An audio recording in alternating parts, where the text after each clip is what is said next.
Halo semuanya, kali ini saya akan berbagi mengenai pembahasan OSN 2021 IPA SMP bagian yang pertama. Tentu saja masih bersama dengan saya, Pak Willy. Channel saya ini mengkhususkan pada pelajaran fisika, jadi silakan teman-teman untuk melihat video lainnya yang diperlukan sebagai sumber belajar. Ayo kita langsung mulai. Soal OSK IPA SMP 2021 nomor 1 mengenai cermin cekung. Sebuah cermin cekung memiliki jari-jari kelengkungan 10 cm.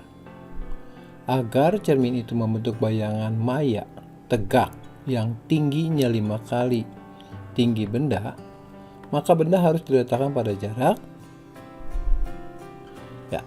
Sekarang kita tulis dulu bilangan yang diketahuinya. Di sini ada jari-jari kelengkungan 10 cm positif ya, karena ini cermin cekung.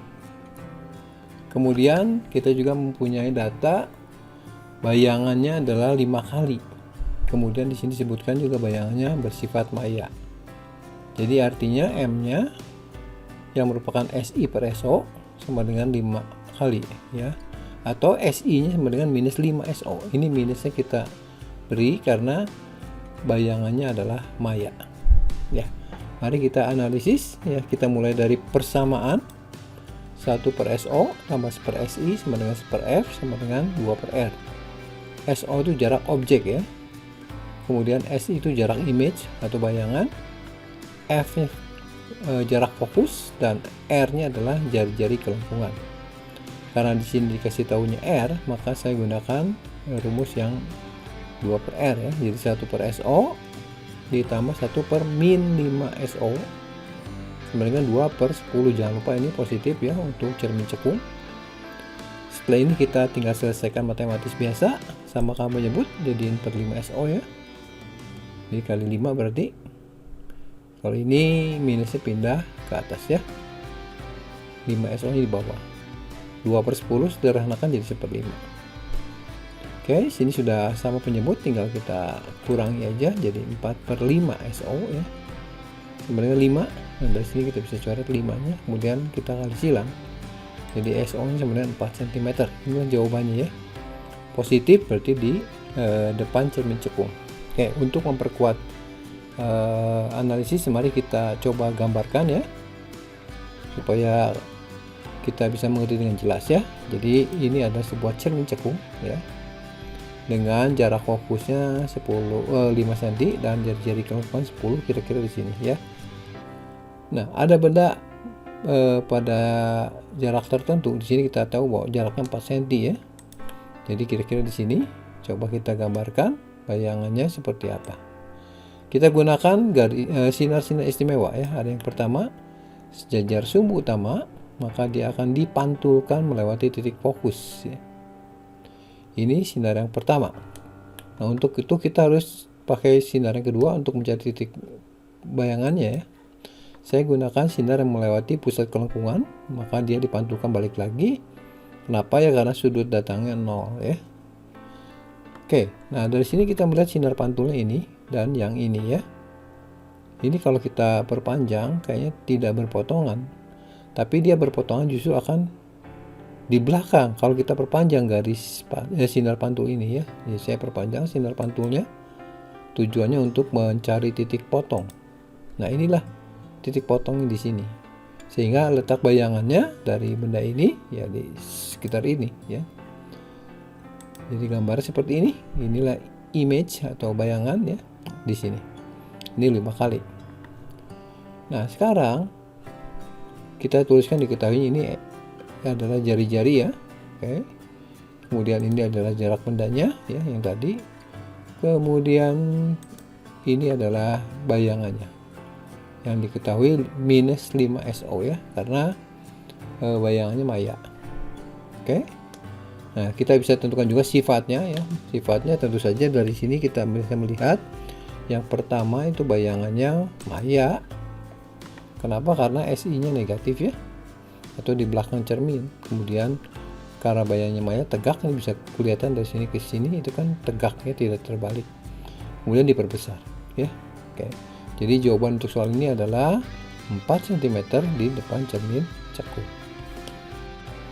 Soal OSK IPA SMP 2021 nomor 2 mengenai pembiasan cahaya. Seberkas cahaya merah dengan panjang gelombang lambda dan frekuensi F merambat dari udara memasuki medium transparan dengan indeks bias mutlak ini ya 5/3. Saat di medium transparan tersebut, panjang gelombang, frekuensi dan cepat rambat gelombang dinyatakan berturut-turut sebagai lambda M, Fm, dan Vm. Pernyataan yang tepat mengenai perambatan berkas laser itu pada medium transparan tersebut adalah, jadi ini kita periksa satu-satu ya. Oke, namun sebelumnya kita lihat dulu soalnya sebagai berikut. Jadi ini ada suatu medium ya, di sekitarnya adalah udara. Nah, ini adalah bidang perbatasan antara udara dan medium. Kemudian ada sinar datang ya, dengan sinar merah ini dengan frekuensi F, kecepatan cahaya di udaranya V, dan panjang gelombangnya lambda ya. Nah, di sini kita melihat bahwa sinar ini datang dengan sudut datang itu yang diukur dari garis normal seperti berikut. Mestinya sinar lurus ya mestinya, tetapi pada kenyataannya tidak seperti itu karena dia mengalami perubahan medium ya. Jadi dia akan berbelok atau mengalami pembelokan cahaya. Pembelokannya mendekati garis normal, jadi bukan ke arah sini tapi mendekati ya, mendekati. Nah, di sini ternyata sinar tersebut mempunyai frekuensi Fm, kecepatannya Vm, dan panjang gelombangnya M. Dan sudut biasnya adalah R, sudut refraksi ini R. Indeks bias untuk medium tersebut adalah 5/3. Ini indeks bias mutlak. Indeks bias mutlak udara ya 1 ya. Karena ini dibandingkan terhadap vakum, ya ini udara hampir sama dengan vakum. Oke, kita ingat bahwa persamaan gelombang yang kita belajar dari gelombang V, kecepatan adalah panjang gelombang kali frekuensi. Kemudian kita juga tahu bahwa dari teori gelombang, ketika ada gelombang memasuki medium yang berbeda, maka dia akan mengalami perubahan kecepatan dan juga panjang gelombang. Tetapi frekuensinya tetap. Jadi ini harus diingat ya. Frekuensinya tetap. Yang berubah itu adalah kecepatan dan panjang gelombang. Jadi kecepatannya akan makin kecil ketika memasuki daerah yang lebih rapat. Demikian juga panjang gelombang akan lebih kecil dibandingkan dengan panjang gelombang di udara ya. Nah, dari sini kita bisa melihat bahwa pernyataan yang benar itu adalah, atau pernyataan yang salah bisa kita lihat di sini, Fm-nya lebih kecil, F ini salah ya, mestinya sama. Jadi yang C juga sama, ini poinnya Fm-nya berubah ya, berbeda. Sekarang lambdanya, kalau kita perhatikan lambdanya juga lebih kecil ya dibandingkan lambda udara. Jadi ya pernyataan ini betul nih. Ini salah, jadi yang betul D. Tapi bagaimana dengan pernyataan yang ini? Vm lebih kecil dari lambda kali F. Oke, kita lihat di sini. Vm lebih kecil dari V. Nah, V sendiri ini adalah lambda kali F. Jadi jawaban yang tepat untuk soal ini adalah jawaban yang D. Nomor 3, soal OSK IPA SMP 2021 mengenai alat-alat optik, khususnya mata ya. Kita baca dulu soalnya. Seorang penderita cacat mata mengalami pengumpulan cahaya di belakang retina. Jenis cacat mata dan jenis kacamata yang tepat untuk penderita tersebut adalah, ya, mari kita lihat dulu gambaran cara kerja mata ya. Jadi ada sinar masuk sini, dibiaskan oleh lensa mata menuju ke retina ya. Nah, setelah itu baru diteruskan melalui sel syaraf yang ada di sini. Nah, kalau bayangannya tidak di retina, maka dia bayangannya tidak terlalu jelas ya. Seperti cacat mata ini dikatakan bahwa pengumpulannya bukan di retina, tapi ada di belakang retina. Jadi di sini. Nah, artinya yang kebagian retinanya ada yang sebagian yang jelas, ada yang tidak jelas ya. Nah, bagaimana supaya jelas bayangan yang bisa dilihat oleh orang tersebut? Dia harus menggunakan kacamata ya, karena dia punya cacat mata yang kita kenal sebagai hipermetropi ya. Jadi kita bisa gunakan lensa cembung cekung ya. Jadi kata pertama bahasa Indonesia itu menunjukkan sifatnya. Kacamata cembung cekung atau kacamata positif ya. Tapi kalau lensa cekung cembung berarti lensanya negatif, atau bahasa Inggrisnya concave convex. Seperti ini. Jadi dipasanglah kacamata di depan lensa sehingga akan membantu pembiasan supaya sinar yang dibiaskan itu mengenai tepat di retina. Jadi lensanya adalah lensa cembung ya. Jadi kalau gitu kita bisa tentukan bahwa jawaban yang benar adalah hipermetropi dibantu dengan kacamata cembung atau kacamata plus ya, yaitu yang B ini ya. Soal OSK IPA SMP 2021 nomor 4 mengenai cermin cekung. Perbesaran bayangan sebuah benda oleh cermin cekung adalah 4 kali. Bila titik fokus cermin adalah 10 cm, maka benda terletak sekian sentimeter di depan cermin. Ya, kita tuliskan dulu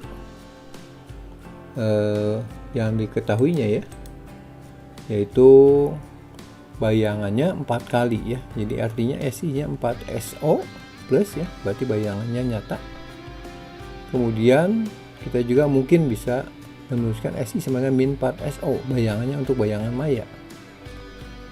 Kemudian di sini jarak fokusnya 10 cm. Ya. Jadi kalau misalkan kita ingat kembali ketika benda ada di antara cermin dan fokus ya, antara 0 sampai 10 cm itu akan menghasilkan bayangan maya. Nah, di sini kita lihat optionnya untuk SO-nya itu adalah lebih besar dari 10 cm, berarti lebih besar daripada fokus. Jadi artinya yang kita pakai di antara dua ini tentu saja adalah yang ini ya, SI sama dengan 4SO. Jadi bayangannya nyata ya. Nah, setelah itu baru kita buat persamaannya. 1/SO tambah 1/SI sama dengan 1/F. Kemudian SI-nya kita isi 4SO karena bayangannya nyata ya. Disamakan penyebut, jadiin per 4SO, ini kali 4 berarti. Setelah itu kita sederhanakan, jadi 5/4SO sama dengan 1/10. Dikali silang, maka kita dapatkan SO-nya 12,5 cm ya. Nah, sekarang untuk memperjelasnya, mari kita gambarkan juga pembentukan bayangan pada cermin cekung untuk soal ini. Jadi ini adalah cermin cekung ya. Kemudian letak bendanya itu 12,5 lebih dari 10, ini fokusnya 10 ya. Jadi kira-kira ada di sini objeknya. Oke, bagaimana dengan bayangan? Kita gunakan sinar istimewanya, sejajar sumbu utama dipantulkan melewati fokus ya. Kemudian yang melewati pusat kelengkungan dipantulkan melewati pusat kelengkungan kembali. Jadi bayangannya ada di sini. Nah, kita melihat bayangannya berarti ada di depan cermin ya, dan terbalik.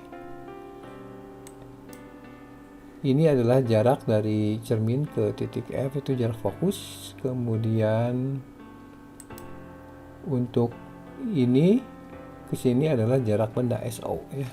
Dan satu lagi untuk dari sini ke sini kita sebut SI ya, yaitu 4SO tadi. Oke, sifatnya bagaimana dengan sifat yang dibentuk oleh cermin cekung pada gambar ini? Pertama kita tuliskan nyata ya, karena ada di depan cermin. Kemudian terbalik ya, ini ke atas jadi ke bawah. Kemudian yang satu lagi adalah diperbesar, dari kecil jadi besar ya. Oke, jadi untuk ini jawabannya adalah 12,5 cm. Soal OSK IPA SMP 2021 nomor 5 mengenai termometer.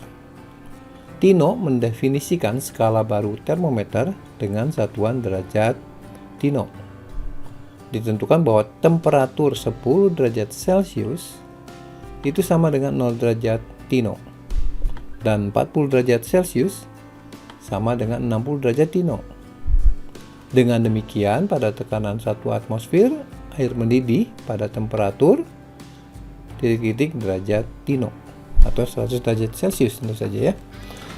Nah, sekarang kita akan bandingkan termometer yang pertama, itu termometer Celcius ya. Kita tahu bahwa titik bekunya 0, titik didihnya 100 ya. Ini termometer Celcius.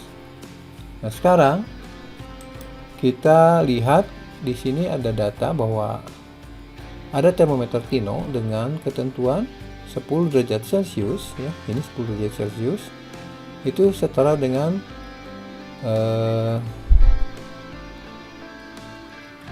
derajat Tino ya. Nanti di sini ada angka 0. Kemudian yang satunya lagi 40 derajat Celciusnya sama dengan 60 derajat Tino ya. Jadi kalau saya gambar sekarang untuk termometer Tino nya ini 0, ini 60 ya. Jadi kita lihat bahwa ada perubahan suhu, ini 30 derajat Celcius itu setara dengan 60 derajat Tino ya.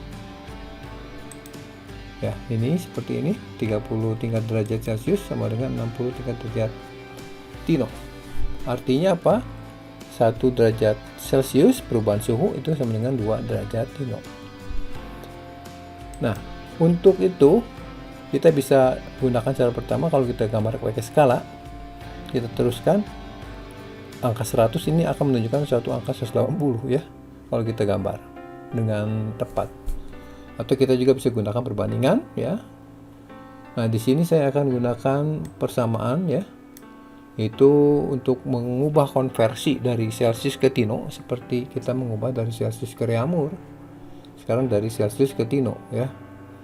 Nah, di sini kita melihat perubahan temperatur dalam Celsius bandingkan dengan Tino.